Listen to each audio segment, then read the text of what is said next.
ಯಲ್ಲಾಪುರ ತಾಲೂಕಿನ ಚಂದಗುಳಿ ಗಂಟೆ ಗಣೇಶ ದೇವಸ್ಥಾನದಲ್ಲಿ ಅಷ್ಟಬಂಧ ಶಿಖರ ಪ್ರತಿಷ್ಠೆ ಮಹೋತ್ಸವ ಸಂಪನ್ನ.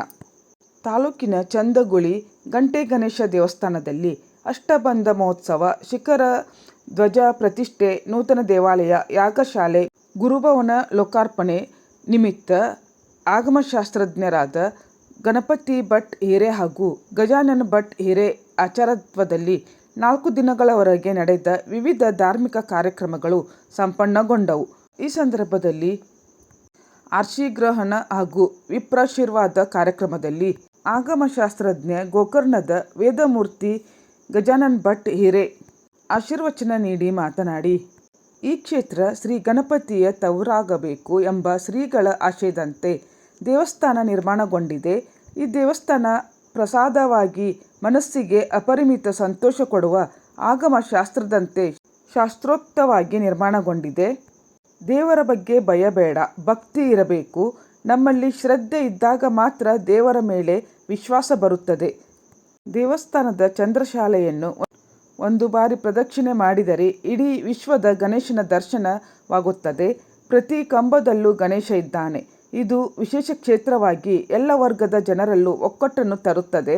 ಶ್ರೀ ಗಣೇಶನಿಗೆ ಏಪ್ರಿಲ್ 21ರಂದು ಸಂಪ್ರೋಕ್ಷಣೆ ನಡೆಯಲಿದ್ದು, ಅಲ್ಲಿಯವರೆಗೆ ಶ್ರೀ ಗಣೇಶ ಬಾಲ್ಯಾವಸ್ಥೆಯಲ್ಲಿ ಇರುವುದರಿಂದ ಅಭಿಷೇಕ ಗಣಹವನ ವರ್ಜ್ಯವಾಗಿದೆ. ನಿತ್ಯ ಪೂಜಾ ನೈವೇದ್ಯ ನಡೆಯಲಿದೆ ಎಂದರಲ್ಲದೆ ದೇವಸ್ಥಾನದ ಅಷ್ಟಬಂಧ ಸೇರಿದಂತೆ ವಿವಿಧ ಧಾರ್ಮಿಕ ವಿಧಿವಿಧಾನಗಳ ಮಹತ್ವದ ಕುರಿತು ಜನಸಾಮಾನ್ಯರಿಗೂ ಅರ್ಥವಾಗುವಂತೆ ಸಮಗ್ರ ಮಾಹಿತಿ ನೀಡಿದ್ದು ವಿಶೇಷವಾಗಿತ್ತು. ಹಿರಿಯ ವೈದಿಕರಾದ ನಾರಾಯಣ ಭಟ್ ಮಾತನಾಡಿ, ನಾವೆಲ್ಲರೂ ದೇವರ ಸ್ಮರಣೆ ಮಾಡಿದರೆ ದೇವರ ಅಂತರ್ಯದ ಶಕ್ತಿ ಉದ್ದೀಪನಗೊಳ್ಳುತ್ತದೆ. ಗಣಪತಿಯಲ್ಲಿ ಶಕ್ತಿ ಪಡೆಯಲು ಸ್ಮರಣೆ ಮೂಲಕ ಶಕ್ತಿ ಜಾಗೃತಿಯಾಗುತ್ತದೆ. ಎಲ್ಲರ ಇಷ್ಟಾರ್ಥ ಪೂರೈಸುವುದರೊಂದಿಗೆ ಜ್ಞಾನವನ್ನು ನೀಡಿ ಶ್ರೀ ಗಣಪತಿಯ ಅನುಗ್ರಹ ಎಲ್ಲರಿಗೂ ಆಗಲಿ ಎಂದರು. ದೇವಸ್ಥಾನ ಹಾಗೂ ಅಷ್ಟಬಂಧ ಸಮಿತಿ ಅಧ್ಯಕ್ಷ ಲಕ್ಷ್ಮೀನಾರಾಯಣ ಭಟ್ ತಾರಿಮಕ್ಕಿ ಪ್ರಾಸ್ತಾವಿಕ ಮಾತನಾಡಿ, ಎಲ್ಲರೂ ಸದ್ಭಾವನೆಯಿಂದ ಸೇವೆ ಮಾಡಿದ್ದೇವೆ.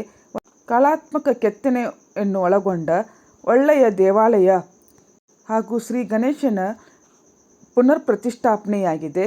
ಈ ಬೃಹತ್ ಧಾರ್ಮಿಕ ಕಾರ್ಯಗಳಿಗೆ ಸೀಮೆಯ ಎಲ್ಲ ವೈದಿಕರನ್ನು ಜೋಡಿಸಿಕೊಂಡಿದ್ದೆವು. 150 ಸ್ವಾಗತ ಸಮಿತಿ ಮಾಡಿ ಎಲ್ಲ ಸಮಿತಿಗೆ ಗೌರವಾಧ್ಯಕ್ಷರಾಗಿ ಸ್ವರ್ಣವಳ್ಳಿ ಶ್ರೀ ಹಾಗೂ ಶಾಸಕ ಶಿವರಾಮ್ ಹೆಬ್ಬಾರ್ ಮಾರ್ಗದರ್ಶನದಲ್ಲಿ ಖಜಾಂಚಿ LP ಭಟ್ ಗುಂಡ್ಕಲ್, ಕಟ್ಟಡ ಸಮಿತಿ ಅಧ್ಯಕ್ಷ ವಿಶ್ವನಾಥ್ ಭಟ್ ಎಲ್ಲ ಸಮಿತಿಗಳ ಹಾಗೂ ಭಕ್ತರ ಸಹಕಾರದಿಂದ ಕಾರ್ಯಕ್ರಮ ಯಶಸ್ವಿಯಾಗಿದೆ. 4 ದಿನಗಳ ಧಾರ್ಮಿಕ ಕಾರ್ಯಗಳಿಗೆ 41 ವೈದಿಕರು ವ್ರತಸ್ಥರಾಗಿ ಎಲ್ಲ ಅನುಷ್ಠಾನ ಮೂಲಕ ವಿಧಿವಿಧಾನಗಳನ್ನು ಶಾಸ್ತ್ರೋಕ್ತವಾಗಿ ನೆರವೇರಿಸಿದ್ದಾರೆ. ಇಂತಹ ಮಹತ್ ಕಾರ್ಯ ಯಶಸ್ವಿಯಾದ ಧನ್ಯತಾಭಾವ ನಮ್ಮಲ್ಲಿ ಇನ್ನೂ ಹೆಚ್ಚಿನ ಸೇವೆಗೆ ಪ್ರೇರೇಪಿಸಿದೆ ಎಂದರು. ವಿದ್ವಾನ್ ಗಣಪತಿ ಕೋಲಿಬೇನ ವೇದಘೋಷ ಪಠಿಸಿದರು. ಅಷ್ಟಬಂಧ ಸಮಿತಿ ಉಪಾಧ್ಯಕ್ಷ ಡಿ. ಶಂಕರ್ ಭಟ್ ಆಭಾರ ಮನ್ನಿಸಿದರು. ಅಪಾರ ಸಂಖ್ಯೆಯಲ್ಲಿ ಭಕ್ತರು ಆಗಮಿಸಿ ಹಣ್ಣು ಕಾಯಿ ಸೇವೆ ಸಮರ್ಪಿಸಿ ಅನ್ನ ಪ್ರಸಾದ ಸ್ವೀಕರಿಸಿ ಶ್ರೀದೇವರ ಕೃಪೆಗೆ ಪಾತ್ರರಾದರು. ದೇವಸ್ಥಾನದಲ್ಲಿ ನಿತ್ಯ ಪೂಜೆಗೋಸ್ಕರವಾಗಿ ನಮಗೆ ದೇವರು ಬೇಕು. ನಿತ್ಯ ಪೂಜೆ ಸರಿಯಾಗಿ ನಡೆಯಬೇಕು. ಆ ಪೂಜೆ ಸರಿಯಾಗಿ ನಡೆದಾಗ ಮಾತ್ರ ಸುತ್ತಮುತ್ತಲಿನ ಎಲ್ಲ ಜನರಿಗೂ ಕೂಡ ಕ್ಷೇಮಾಭ್ಯುದಯಗಳು ಉಂಟಾಗ್ತವೆ. ಅದಕ್ಕೋಸ್ಕರವಾಗಿ ದೇವಸ್ಥಾನವನ್ನು ಕಟ್ಟಬೇಕು ಹೇಳುವಂತಹ ಸಂದರ್ಭದಲ್ಲಿ ಅಥವಾ ನವೀಕರಣವನ್ನು ಮಾಡುವಂತಹ ಸಂದರ್ಭದಲ್ಲೂ ಬಂತು ಜೀರ್ಣೋದ್ಧಾರದ ವಿಧಿ.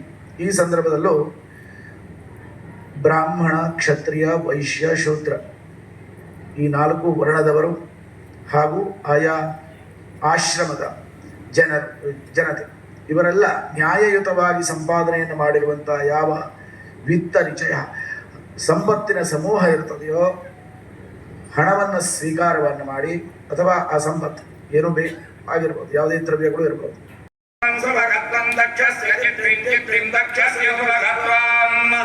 दक्षस्य सुभगत्वं सुभगत्वं दक्षस्य दक्षस्य सुभगत्वं अस्मे अस्मे सुभगत्वं दक्षस्य सुभगत्वं अस्मे सुभगत्वं अस्मे अस्मे सुभगत्वं सुभगत्वं अस्मे सुभगत्वमिदे सुभगत्वं अस्मे इत्यस्मे पोषं उरयीणां उरयीणां पोषं पोषं उरयीणां मरिष्टिमरिष्टिं उरयीणां पोषं पोषं उरयीणां मरिष्टिं रयेणामरिष्टिमरिष्टिं रयेणां